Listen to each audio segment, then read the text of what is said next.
এই কনকনে শীতের সকালে বাইক রাইড করে খেজুরের রস খেতে যাওয়ার এক্সপিরিয়েন্সটা ছিল আমার এই বছরের লাস্ট একটি মেমোরিজ। তো আজকে আমি আপনাদের কাছে আমার এই এক্সপিরিয়েন্সটাই শেয়ার করব।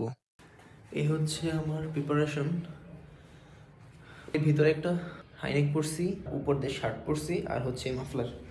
সো এইটা পরে আজকে যাব, দেখি। তো প্রথমত আমি আমার বাসা থেকে বের হয়ে রাত 10টা 30 মিনিটে আমার ফ্রেন্ডের বাসায় যাওয়ার জন্য। ওর বাসায় রাতে থাকবো, দেন আমরা ভোর 4টায় বাইক নিয়ে বের হব।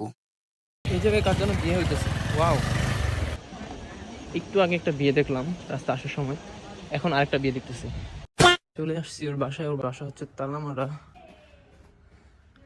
আচ্ছা দেখি একটা কল দিয়ে। সো আমাদের সাথে আছে এখন none other than Nilufa Begum. আমার তো দেখাই যায়নি।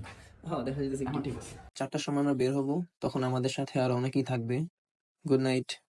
ঘুম থেকে ওঠার পর আমরা রেডি হয়ে যাওয়ার জন্য আমাদের সাথে ছিল হচ্ছে রাকিব ভাই আর হচ্ছে সিয়াম। আরেকটা ভাইয়া যাবে তার ভাবিকে নিয়ে। তো কিছুক্ষণ পরেই সবাই চলে আসে, এরপর আমরা আমাদের যাত্রা শুরু করি। আর এখানে রাকিব ভাই আমাকে তার বাইকের গল্প শোনাচ্ছিল। আমাকে এখানে লাগতেছিল একদম ডাকাতের মতো। আমি মাফলার মুখে দিয়ে রাখছিলাম, ঠান্ডা লাগতেছিল অনেক এর জন্য। তো ভাইয়া আর ভাবিকে মাঝপথে পাওয়া যাচ্ছিল না। কিছুক্ষণ ওয়েট করি আমরা তাদের জন্য। এই যে দেখেন একজনের অবস্থা, ঠান্ডা প্রচুর। আমার তো অবস্থা আরো খারাপ। কই আপনারা হারাই গেলেন নাকি? কিছুক্ষণ ওয়েট করার পর তাদের আবার পেয়ে যাই আমরা। এরপর আবার আমাদের যাত্রা শুরু করি। যাত্রাপথে আমরা দেখি যে আমাদের মতো আর অনেক বাইকাররাই ছিল যারা রস খাওয়ার উদ্দেশ্যে বের হয়েছে। আর একটু পরেই আমাদের কুয়াশায় ঠান্ডা লাগা শুরু হয়ে যায়, আর আমরা রাস্তায় কিচ্ছু দেখতে পাই না। রাস্তা একদম কুয়াশায় ভরা ছিল। ভাই আমি কিছু দেখতাছি না। কি ভাই? আহা একদিকে শীত আর একদিকে কুয়াশা, আমাদের জন্য তখন একটা ভয়াবহ অবস্থা ছিল। তারপরেই আমরা ভোরের আলো দেখতে পাই, আর তখন বাজে হচ্ছে 6টা 10। এই আমরা চলে আসছি। আর কম না ঠান্ডা। কাকা কই কাকি? কোন জায়গায়? ও আইবো তখনই না? ওই পাশে যে বাগানটা তুই দিবি। আচ্ছা আচ্ছা। তাহলে আমরা একটু ওয়েট করবো। হয়তো উঠছি কাকা। এইটা কি রস নাকি? রসের হাড়ি, রস না হাড়ি।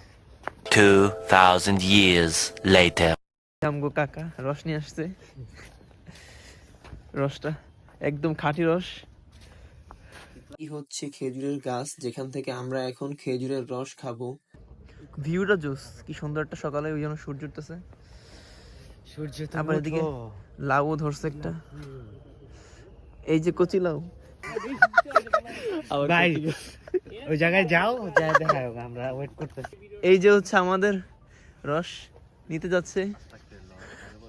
তো কাকা এখানে আমাদের জন্য রস নিতে যাচ্ছিল, আর আমরা এখানে নিচে দাঁড়া দাঁড়া ভিডিও করতেছিলাম, কারণ আমাদের আর কিছু করার ছিল না। এখানে হচ্ছে আনলিমিটেড কাবাব পাওয়া যায়, আপনারা চাইলে এখানে আসতে পারেন।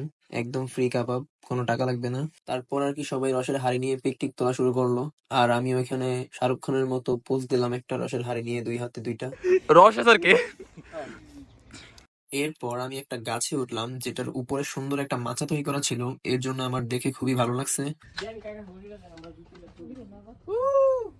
What about your feeling? এদিকে এদিকে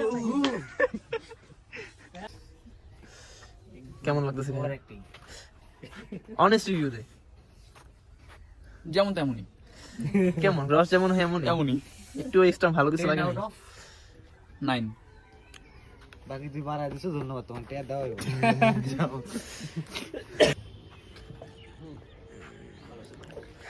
কেমন লাগতেছে ওভার অ্যাক্টিং? কাশ্মীর মতো। কাশ্মীরি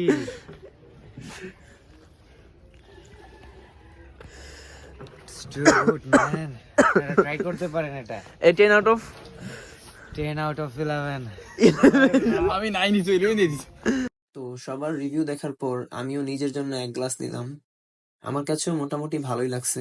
পরে আরো মজা হবে। এরপর আমরা একটা জায়গায় যাই যেখান থেকে অনেক সুন্দর একটা ভিউ আসছিল সানসেটের। সেখানে আমরা কিছু ফটোশুট আর ভিডিও করি, আর ভাইয়া আর ভাবিকে আবার হারাই ফেলি। আবারও কিছুক্ষণ ওয়েট করার পর তাদের পেয়ে যাই, এন্ড আমরা আমাদের বাসার দিকে রওনা হই। তো এই ছিল আজকের এই ভিডিও। আপনাদের কাছে কেমন লেগেছে আমি জানি না, হয়তো ভালো লাগবে না, কারণ এটা আমার লাইফের ফার্স্ট টাইম একটা ব্লগ ছিল। So tata.